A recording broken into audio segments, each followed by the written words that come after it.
Bismillahirrahmanirrahim. Assalamualaikum. Jangan lupa like, comment, and subscribe. Bye. Wal mursalin wa ala alihi wa ashabihi ajma'in. Raditu billahi rabba wa bil islami dina wa bi Muhammadin nabiyya wa rasulah.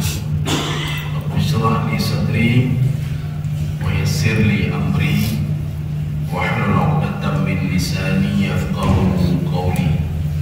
Allahumma ij'al jam'ana hadha jam'an marhuma wa tafarruqana min ba'dihi tafarruqan ma'suma. Kaum muslimin dan muslimat sidang jamaah subuh yang dirahmati Allah, kita lanjutkan kajian tafsir surah Al-Baqarah. Sudah sampai ayat 107 ya. Jadi pada pertemuan yang lalu kita sudah membahas masalah nasakh mansukh dalam Al-Quran. Ada nasikh, ada mansukh. Jadi ini namanya ilmu nasakh mansukh. Nanti ada beberapa ayat yang masih ada dalam Al-Quran tapi hukumnya tidak berlaku lagi. Maka itu harus kita pahami. Jangan nanti kita mengamalkan terus padahal hukumnya tidak berlaku lagi. Kemudian ada juga dalam ada yang ayat yang sudah hilang tetapi hukumnya masih berlaku. Ya, hukumnya masih berlaku seperti hukum rajam. Maka kalau kita tarik rajam dalam Al-Quran tidak ada hukum rajam dalam Al-Quran. Kenapa? Dia sudah dihilangkan oleh Allah tapi hukumnya masih berlaku. Ayatnya sudah hilang, hukumnya masih berlaku. Tapi kalau kita baca ayat yang sudah hilang itu tidak dapat pahala kita. Ya, tidak dapat pahala. Mana ayatnya? Dari mana kita tahu? Dari riwayat Aisyah. Ketika Aisyah mengatakan idza zanaya asy-syaikhu wasy-syaikhatu farjumuhuma. Kalau ada orang yang sudah menikah, kata Aisyah, kata Aisyah ini ayat Al-Quran yang sudah hilang nih, Pak, yang sudah dihapus tapi hukumnya masih berlaku. Kalau ada orang yang sudah menikah, apakah laki-laki atau perempuan dia berzina, maka hendaklah dirajam, dua-dua dirajam, bukan dicambuk. Yang ada hukum dalam Al-Quran adalah dicambuk. Ya. Jadi kita bisa menggunakan ini nanti qiyas aula. Bagaimana qiyas aula dalam ilmu usul fiqh? Yang belum menikah saja dia dicambuk, apalagi yang sudah menikah. Ya, jadi bukan dicambuk lagi, dirajam. Ya, jadi tidak boleh disamakan hukumnya. Yang yang berzina belum menikah pun dicambuk, yang sudah menikah pun dia dicambuk juga, kan tidak adil. Makanya yang sudah menikah itu harus dirajam. Kalau ditanya mana ayatnya di Al-Quran, kok nggak ada? Ayatnya tidak ada lagi tetapi hukumnya masih ada. Dari mana kita tahu? Dari riwayat Aisyah. Kaum muslimin sedang jemaah dirahmati Allah Subhanahu wa taala.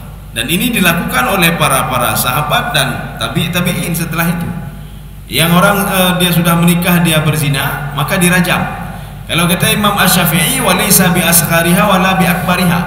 Jangan gunakan batu yang paling kecil, jangan gunakan batu paling besar. Kalau paling kecil susah mati orang itu nanti. Kalau paling besar cepat mati. Maka sedang-sedang saja. Maka kalau dalam eksekusi rajam itu batu sudah disiapkan. Maka setiap orang lewat ambil batu lempar orang itu yang sebelumnya ditanam dia. Itulah rajam. Sampai mati. Ya, jadi bukan cambuk 100 kali, tidak. Kaum muslimin sedang jemaah yang dirahmati Allah. Sekarang kita lanjut. Ayat 107. Maka Al-Quran itu kan kalau di dalam kajian ilmu tafsir itu ada namanya munasabah. Munasabah itu terus terkait. Tidak ada ayat yang terputus, tidak ada yang terputus. Cuma kita saja salah memahami nanti. Ketika kita baca ini kok sudah lari ke lain lagi, padahal tidak lari ke lain. Itu diberikan kias dan perumpamaan oleh Allah supaya mudah manusia mencerna apa maksud ayat itu. Ya, sekarang kita lanjut ayat 107. A'udzu billahi minasyaitonir rajim. Bismillahirrahmanirrahim.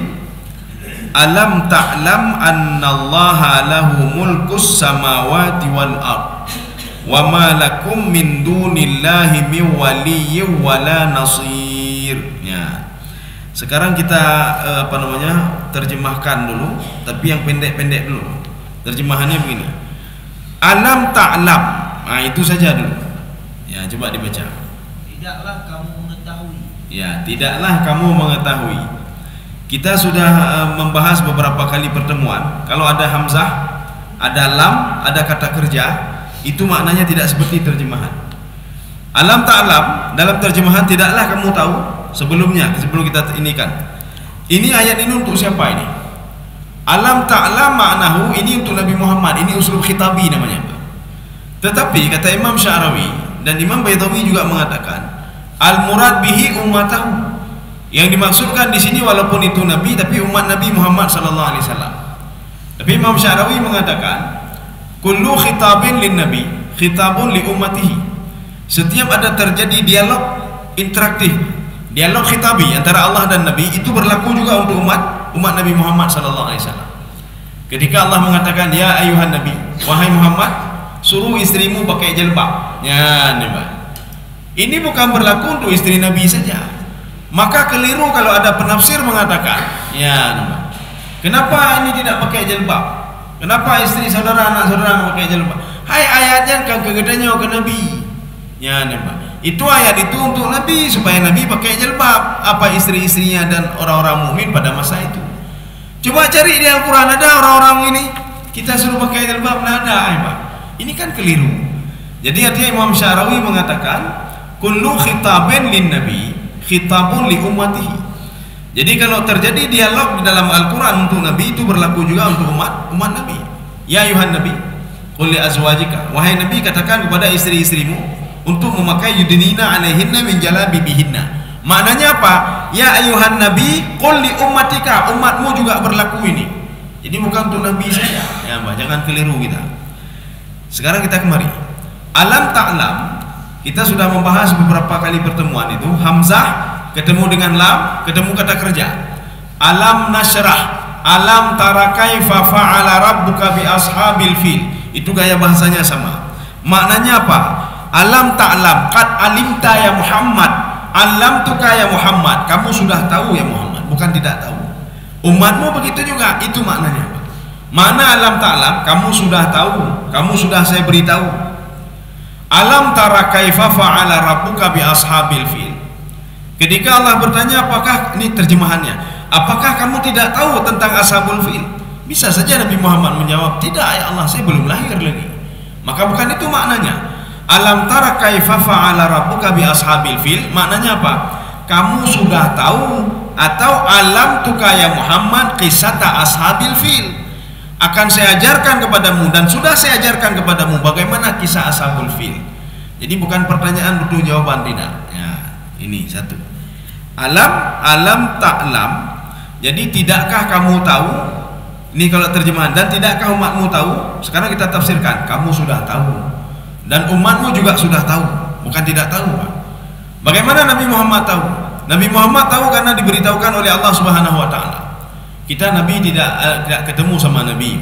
Kita tidak ketemu dengan Nabi Muhammad, para sahabat, tabi dan tabi'in. Dari mana kita tahu tentang proses alam ini? Dengan akal. Jadi dengan ilmu pengetahuan. Jadi makanya kalian tahu, umatmu tahu ya Muhammad melalui perkembangan teknologi dan ilmu pengetahuan. Apanya yang Allah ingin ceritakan? Ya. Annallaha lahu mulkus samawati wal ard. Ya, coba dibaca. Bahwa kerajaan langit dan bumi adalah kepunyaan Allah. Ya, kerajaan langit dan bumi kepunyaan Allah. Ini sebelum kita tafsirkan ini, sekarang kita lihat dulu. Kenapa di dalam Al-Quran ada nanti khalaqas samawati wal ard. Ada lagi nanti dua ayat, khalaqal arda was samawat. Duluan langit dulu baru bumi. Kalau duluan langit dulu baru bumi, itu ada 30 ayat. Kalau duluan bumi dulu baru langit, itu cuma 2 ayat, Pak. Khalaqas samawati wal ard, 30 ayat. Khalaqal arda was samawat, cuma 2 ayat saja. Kenapa lebih banyak yang khalaqas samawati wal ard dibandingkan khalaqal arda was samawat? Kebiasaan manusia, walaupun dia tinggal di bumi, dia itu nak mau melihat diri dia lihat orang lain selalu. Dia lihat orang lain. Ya. Seorang itu ketika dia beribadah begitu juga suka lihat orang lain, Pak. Kan kalian tahu apakah salatnya sudah diterima atau belum? Tidak, dia orang lain dia lihat. Ya temayang anda terima Cuma yang hanya terima. Lalu protes kau memang. Selalu protes orang lain. Karena dia yang nampak itu cuma yang jauh saja, yang dekat tak nampak memang. Makanya ayat itu ada 30 kali Allah katakan, kalau kamu tak sanggup mengkaji dirimu, coba lihat langit, kata Allah. Baru setelah itu lihat bumi, baru kamu lihat bumi. Karena selalu protes. Jadi makanya Allah mengatakan sebenarnya begini, wa fi anfusikum afala tadhakkarun. Coba lihat di dirimu sendiri saja, tak usah jauh-jauh, kata Allah. Ini kita bertanya, Allah mana tanda-tanda kekuasaan Allah? Itu pertanyaan kita. Itu kan pertanyaan pun aja hebat. Kita bertanya, kita cari mana dalilnya. Sama diri kita sendiri, coba lihat dalilnya, kata. Nggak usah lihat jauh-jauh memang.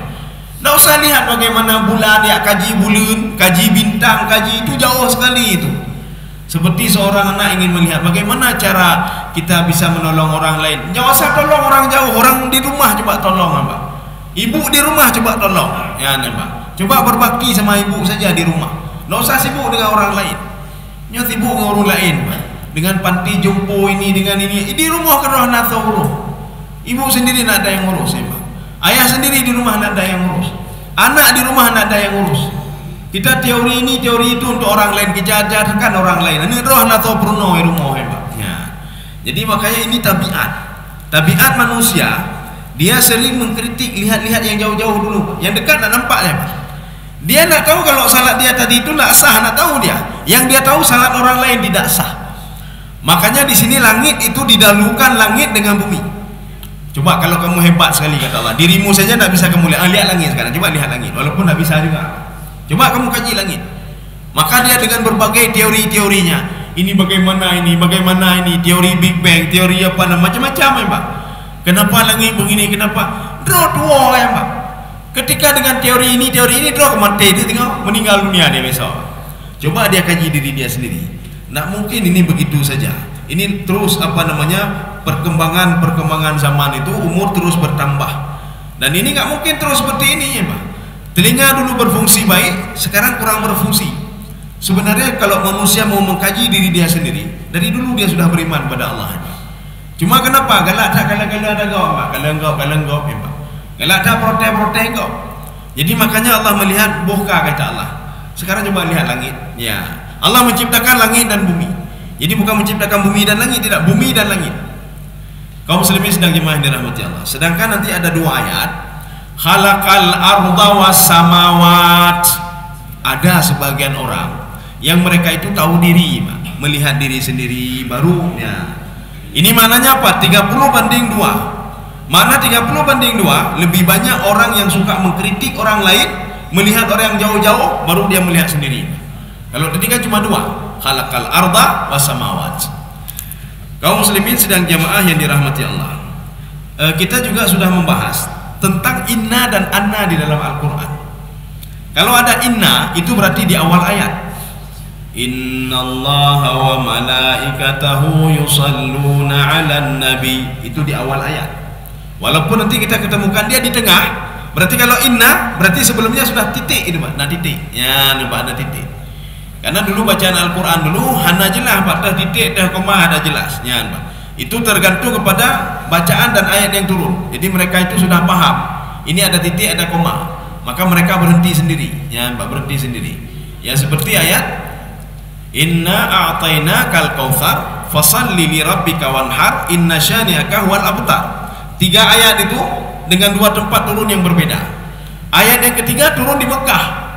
Itu untuk As bin Wa'il ketika mengolok-olok Rasulullah SAW. Inna syani'aka huwal abtar. Sebenarnya ayat ini pertama, Pak, tapi tidak, tetap ayat yang ketiga. Kemudian ayat 1-2 turunnya di Madinah. Ya, turun di Madinah. Inna a'tainakal kautsar fasalli li rabbika wanhar inna syani'aka huwal abtar. Itu turun di Madinah. Sedangkan ayat yang ketiga itu turun di Mekah.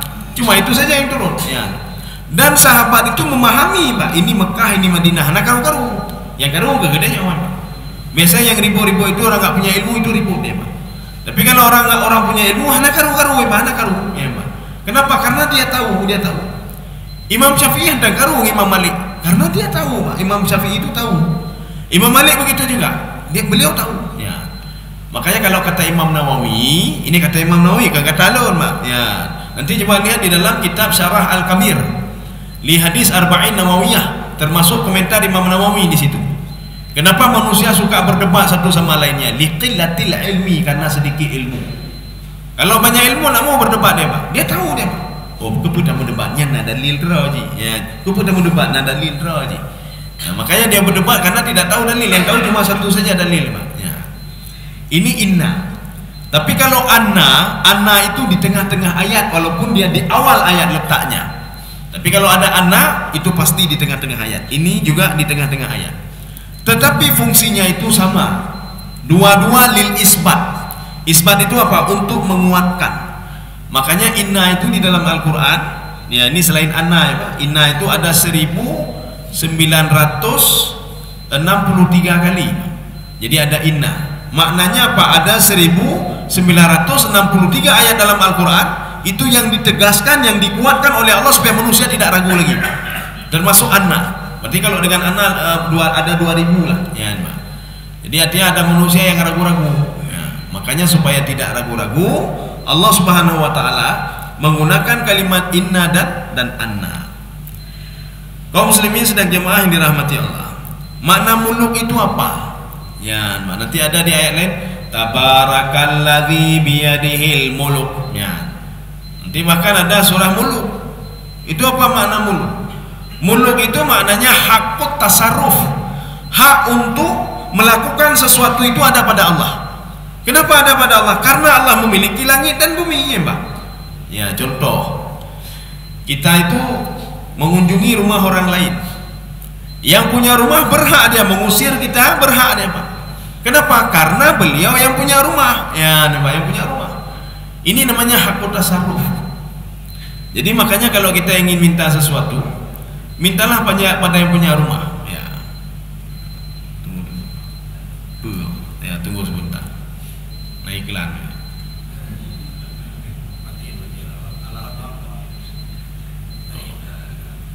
Ya sudah. Ya itu maksud muluk. Jadi muluk itu apa?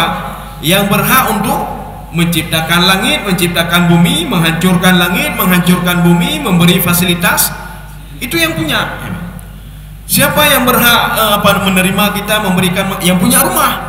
Kalau dia tidak punya rumah, oh yang kenurutan lo, nurutan rumpo ya Pak. Jadi makanya kalau ingin minta sesuatu, mintalah kepada zat yang memiliki langit dan bumi ini. Jangan minta sama manusia. Manusia teman-teman kita juga singgah juga di sini. Makna singgah apa? Umur bertambah, lama-lama dia juga meninggal dunia. Ngapain kita minta sama dia? Dia juga mati, dia juga susah, dia juga susah. Maka Allah mengatakan di dalam Al-Quran, fatawakkal 'alal hayyil ladzi la yamut. Kamu kalau ingin minta sesuatu, ingin bertawakal, bertawakallah kepada zat yang terus hidup dan tidak pernah mati. Ini adalah kayak malaikat, malaikat mati sih. Kita minta sama jin, jin juga mati. Kita minta sama manusia, manusia juga mati. Jadi ngapain minta sama dia? Mintalah sama Allah, nanti rezeki kita akan diberikan oleh Allah, bisa saja melalui si fulan, melalui si fulan, melalui si fulan. Tapi mintanya jangan lupa kepada Allah. Ya, mintanya kepada Allah. Makanya kalau kita ingin minta sesuatu, minta kepada yang punya rumah. Nanti yang punya rumah bisa menitipkan sama siapa atau nejo dia ketipulan tu. Ya, jangan minta sama penjaganya. Tolong sebentar ini. Dia punya apa dia? Ya, ini kita minta yang punya rumah itu. Maka Allah mengatakan di dalam ayat lain apa? Lahu mulkus samawati wal ard. Hak penuh itu, hak untuk tasarruf. Arti tasarruf, menciptakan, menghilangkan dan lain sebagainya. Maka ketika Allah menciptakan matahari, nanti ada ayat lain, idza syamsu kuwirat. Apabila matahari itu dirobek. Kalau kita merujuk ke dalam tafsir Baidawi, ke dalam tafsir Jalalain, apa kata beliau?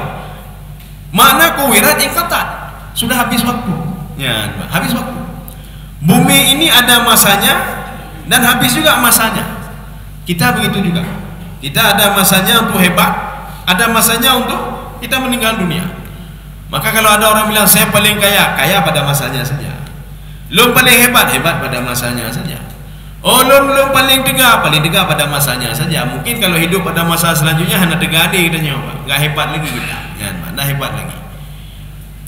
Maka Karun itu kalau hidup pada masa sekarang, mungkin tidak kaya Karun, Pak. Lebih kaya lagi orang-orang kita. Punya jet pribadi, punya ini, punya itu. Karun punya jet pribadi tak ada, Pak. Pandai aja pribadi Qarun, menghapitan. Jadi artinya apa? Walaupun Qarun mengatakan saya paling kaya pada masa dia. Ya, kalau orang sekarang kekayaannya apa? Kalau Qarun itu di Mesir saja dia. Kekayaannya di Mesir saja. Kalau kita ini kaya di Eropa ada, ini ada, semua ini ada. Ya. Jadi artinya apa? Kekayaan itu pada masanya saja. Kekuatan itu pada masanya saja.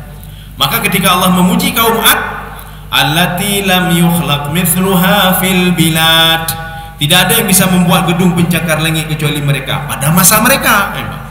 Sekarang nggak perlu lagi otot. Kaum Ad itu dia membuat tiang-tiang bangunan tinggi itu dengan ototnya. Makanya Imam Qatadah mengatakan tuluhum 30 zira'. Tinggi mereka itu 30 zira'. 30 zira' itu berapa? Kalau 30 zira', satu zira' segini, kira-kira 15 meter tinggi, Pak. 15 meter. Tetapi kalau di dalam hadis lain lagi, Nabi Adam lebih tinggi lagi, situna zira', 60 zira'. Itu kalau zira' kita, Pak. 60 zira' berarti 25 meter, Pak. Sehingga dalam hadis itu diungkapkan, itu hadis sahih, tidak ada orang yang akan melebihi Nabi Adam alaihissalam.